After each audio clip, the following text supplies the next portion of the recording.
我来看这个高雄，讲差不多到11月顶旬，疫苗就会注料了。这是互未少的民众真紧张，话要甲里长来雷示，甚至有人甲怨气出伫个里长的身上。真侪里长接电话接甲手软，早起到本来的里长到市议会顶前，希望市长向中央加争取一寡疫苗的数量，也若无排除要串联里长来抗议。来深呼吸。高雄市驻立园感冒预防社的人是有够多，有人透早就到高医去登记，有人进了一天去别间病院住无到就赶紧四界探听。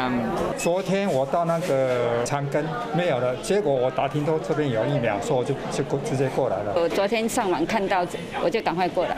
高雄市公费流感疫苗10月7号开始注，到10月11为止，一礼拜内就注超过26.5万剂，这个所在疫苗拢无够用。